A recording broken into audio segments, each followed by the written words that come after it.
Caros irmãos, queridas irmãs, na próxima quinta-feira completam-se 40 dias da Páscoa. E a igreja então celebra a solenidade da Ascensão. Aqui no Brasil, essa solenidade é sempre transferida para o domingo seguinte. Portanto, substitui o 7º domingo da Páscoa. E no domingo seguinte a esse, nós chegamos aos 50 dias depois da Páscoa, no qual nós celebramos Pentecostes. O evangelho deste 6º domingo da Páscoa nos prepara justamente para essas duas solenidades, para esses dois eventos: a ascensão de Jesus, que é a sua volta para o Pai. Chegou a hora de ele passar deste mundo para o Pai, o momento de ele fazer a sua Páscoa, e a vinda do Espírito Santo, que dará início à missão da igreja de pregar evangelho a todas as nações. Então, ali no cenáculo, na noite da quinta-feira santa, reunido com os apóstolos, naquela noite em que ele instituiu a Eucaristia, Jesus dá algumas instruções. Jesus como que se despede e explica como será esse novo modo de ele estar presente entre os discípulos depois da sua ascensão. Os discípulos não queriam que Jesus os deixasse, não queriam que Jesus se ausentasse, ficasse longe deles, mas eles estavam apegados à presença física de Jesus. E Jesus então lhes explica que ele mandará o Espírito Santo, que ele chama de Paráclito, um outro Paráclito. E justamente assim ele continuará presente, ele estará conosco todos os dias até o fim do mundo. Às vezes a gente pode pensar assim, que teria sido muito bom se nós tivéssemos nascido lá no tempo em que Jesus andou por este mundo, se nós, como os apóstolos, pudéssemos ter andado com Jesus, falado com ele, ouvido a sua voz, como se o modo de presença de Jesus naquele momento fosse qualitativamente melhor, superior ao modo de presença atual. Mas Jesus, na verdade, explica que é justamente ao contrário, e nesse discurso de despedida ele também diz: para vós é bom que eu vá, convém que eu vá. É bom negócio, porque se eu não for, o Espírito Santo não virá. Jesus é Deus conosco, mas o Espírito Santo é Deus em nós. O Espírito Santo traz consigo a presença do Pai e do Filho, porque as três pessoas divinas são inseparáveis. A Trindade é indivisível. Onde está uma das três pessoas divinas, estão ao mesmo tempo as outras duas. E é por isso que Jesus diz para eles: pouco tempo ainda, e o mundo não mais me verá, porque ele terá voltado para o Pai. Então ele não estará mais fisicamente presente entre nós. Embora nós podemos dizer que a presença de Jesus na Eucaristia é uma presença física, que Jesus está fisicamente presente na Eucaristia, porque é o seu corpo, sangue, alma e divindade, mas ainda assim ele está oculto, escondido sob o véu do sacramento. Então, Jesus diz: o mundo não me verá, mas vós me vereis.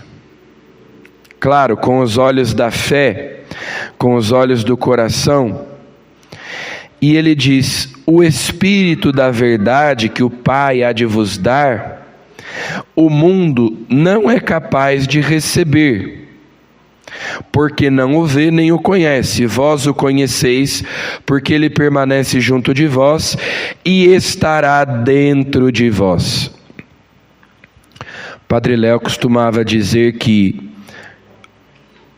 a presença física é o tipo de presença mais pobre que existe.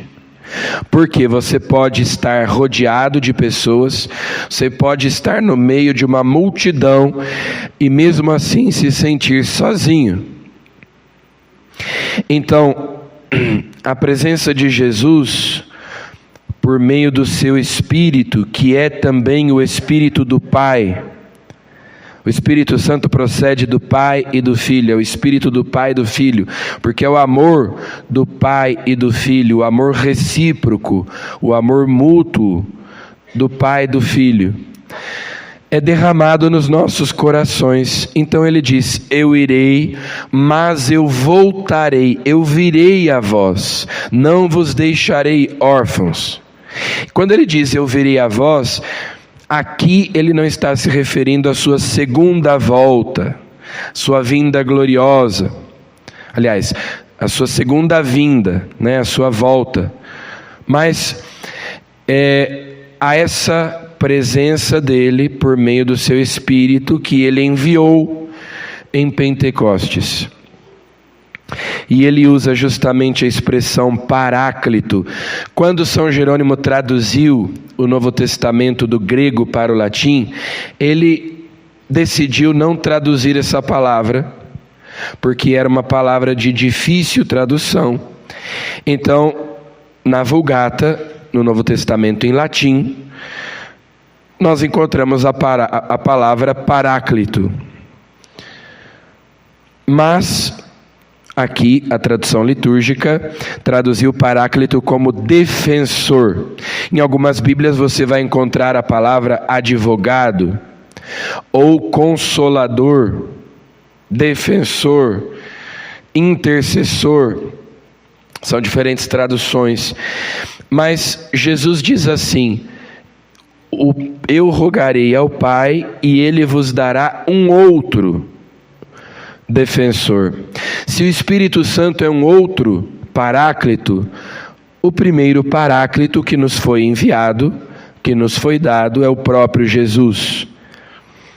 O Pai primeiro enviou o seu Filho para ser o nosso Salvador, mas o Filho glorificado à direita do Pai nos envia um outro paráclito, que é o Espírito Santo, que vem ser o nosso santificador.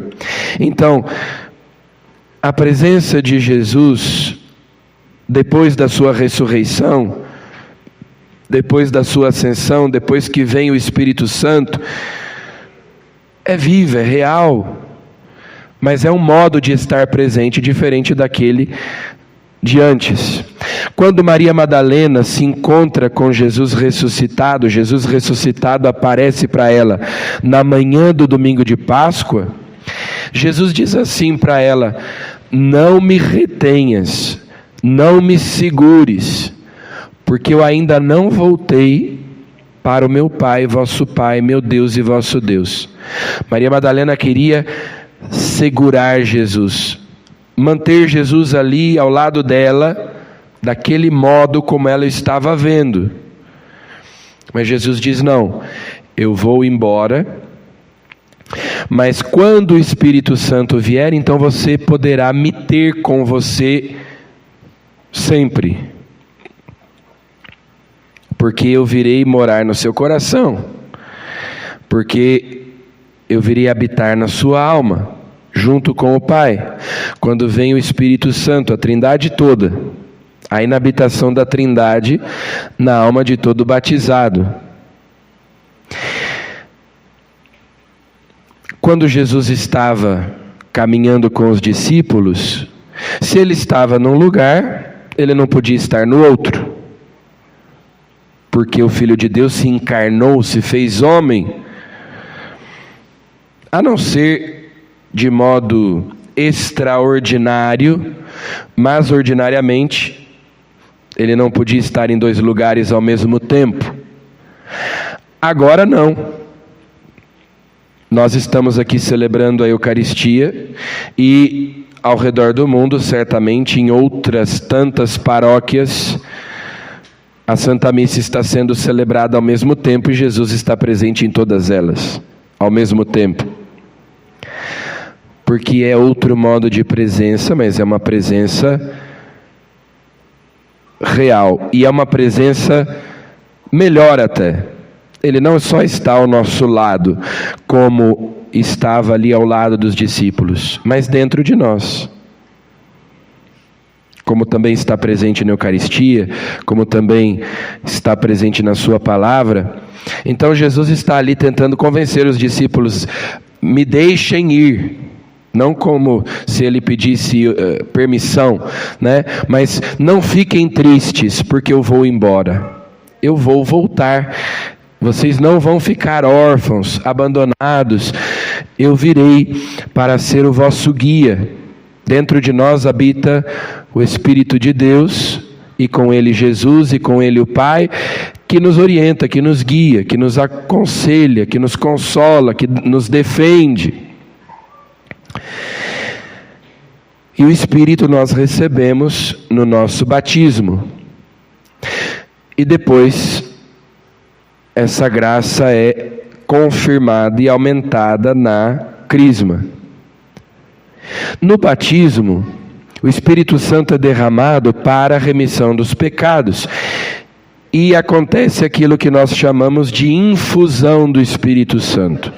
Já na crisma acontece a efusão do Espírito Santo. A diferença é, por exemplo, se você explode alguma coisa, então é de dentro para fora. Agora, se você implode, é de fora para dentro. Esse prefixo in significa que vai para dentro. Inocular, injetar, introduzir. Quando querem, um prédio já está velho, está condenado, então ele é implodido, porque em volta tem casas, tem outros prédios. Se você explodir o prédio, então você vai danificar tudo que está em volta. Você tem que implodir o prédio, então ele vai para dentro. A infusão do Espírito Santo acontece no batismo. E na crisma, a efusão. Ou seja, é uma expansão, é uma ampliação, um aumento de graça, para que se manifeste a presença do Espírito de modo mais visível na vida daquele que foi batizado. A iniciação cristã, assim, em 2 etapas. Depois tem também a Eucaristia, mas isso nós vemos acontecendo lá já no tempo dos apóstolos, como na primeira leitura de hoje. O diácono Filipe vai até a Samaria, prega o evangelho aos samaritanos, eles acolhem a palavra de Deus, se convertem, recebem o batismo em nome do Senhor Jesus, e depois ele faz o quê? Manda chamar os apóstolos lá em Jerusalém. Aí de Jerusalém vem Pedro e João para impor as mãos sobre aqueles que tinham sido batizados, para comunicar, para transmitir o dom do Espírito Santo. E é por isso que nós somos batizados e depois crismados. E é por isso que, inclusive, ainda hoje, o ministro ordinário da crisma é o bispo, e não o padre. O bispo, que é sucessor dos apóstolos, extraordinariamente, com autorização do bispo, um padre pode também crismar, mas ordinariamente é o bispo que crisma. Assim como lá, nos Atos dos Apóstolos, o diácono prega, o diácono batiza, mas depois vêm os apóstolos para comunicar o Espírito Santo. E já ali, na era apostólica, nós temos notícia de que, junto com esse gesto da imposição das mãos, logo se acrescentou também esse que agora é o gesto principal da crisma, que é a unção com o óleo. E o bispo diz: recebe por este sinal o Espírito Santo, dom de Deus. Então, aquilo que Jesus prometeu: não vos deixarei órfãos, eu voltarei a vós, virá um paráclito, um defensor, e habitará dentro de vós. Isso aconteceu uma primeira vez lá em Pentecostes, mas acontece na vida de cada pessoa, pelo batismo, que depois é completado, é confirmado pela crisma, e assim nós recebemos o dom do Espírito Santo, e portanto essa presença de Jesus em nós. Na segunda leitura, São Pedro diz que nós devemos estar sempre prontos para dar a razão da nossa esperança a todo aquele que nola pedir. O que significa isso? Bom, a razão da nossa esperança é a nossa fé. A razão da nossa esperança é o próprio Jesus. Então, muitas vezes nós somos questionados por aqueles que não creem, ou que têm outro credo, e nós temos que estar prontos, ele diz, para responder, para dar a razão da nossa esperança. Ele diz: fazei-o, porém, com mansidão e respeito e com boa consciência. Então não é que a gente agora vai sair caçando briga por aí, né? Mas com mansidão e respeito eu tenho que estar pronto para responder. Eu tenho que conhecer a doutrina da fé. Eu tenho que conhecer a palavra de Deus. Eu tenho que conhecer o ensinamento da igreja.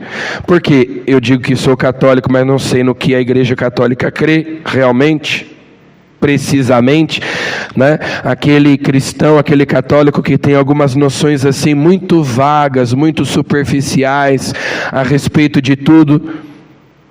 Por exemplo, Jesus no evangelho de hoje diz: se me amais, guardareis os meus mandamentos.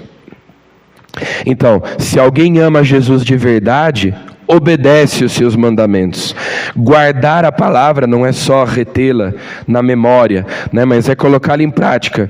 Agora, se eu não sei quais são os mandamentos, como é que eu vou colocá-los em prática? Se eu fizer uma chamada oral aqui agora, né? Quais são os 10 mandamentos? Em ordem. Primeiro mandamento, quem vai reprovar, quem vai tirar 10? Né? Os 5 mandamentos da igreja, só para dar um exemplo. Como é que eu vou guardar os mandamentos? Jesus diz: quem me ama, guarda os meus mandamentos. Se eu não sei quais são, como é que eu vou guardar? Como é que eu vou obedecer aquilo que eu não sei, que eu não conheço?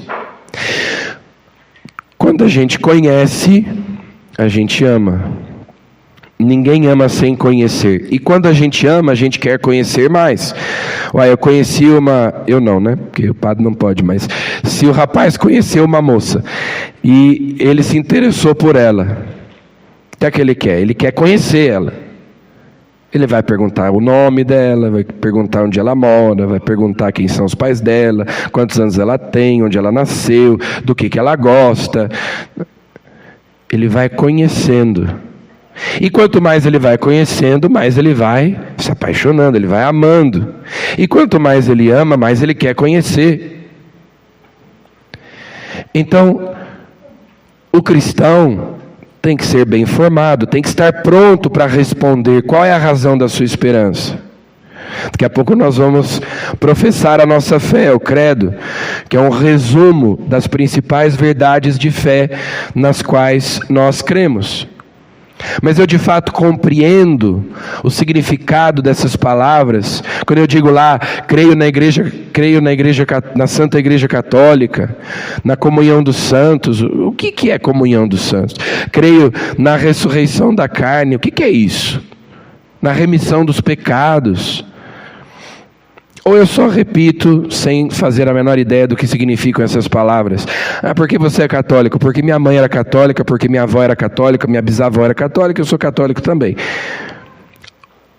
Ou é por convicção? Agora, não tem como ser por convicção se eu não me aprofundo, se eu não estudo. Não é que eu preciso virar um teólogo, mas o básico a gente precisa saber. Imagina se a gente está acostumado, chega um evangélico, chega um protestante, e fica com aquela conversa de que vocês adoram imagem, vocês isso, vocês aquilo, batizam crianças e... O que é que eu vou responder? Ele me cita 2, 3 versículos da Bíblia, eu não sei, né? Nunca vi aquilo na vida, e agora? O que é que eu faço? Ainda capaz de... o protestante leva fácil, porque o fulano diz que é católico, mas não estuda, não lê a Bíblia, não lê o catecismo, não conhece a doutrina. E não é só para responder para os outros, é para responder para mim mesmo. Para que eu tenha uma fé sólida, firme, consistente. Se chega alguém para nós agora, alguém que nunca teve contato com a religião católica, um índio, um aborígene, alguém que, um chinês que nunca conheceu, nunca teve contato com a fé católica, e perguntasse para nós: qual é a sua religião? Eu sou católico. E vocês católicos, creem no quê? Qual é a doutrina? Qual é a fé aí? Me resume. O que é que você diria? Nós católicos cremos em Deus. É bom, mas os budistas também creem em Deus, os muçulmanos, os espíritas, os judeus creem em Deus. É porque eu creio em Jesus Cristo. Bom, lá no Alcorão também fala de Jesus, que ele era um profeta. E nem por isso os muçulmanos são cristãos. Testemunhas de Jeová, Mormon, Espírita, eles acreditam em Jesus, não são cristãos.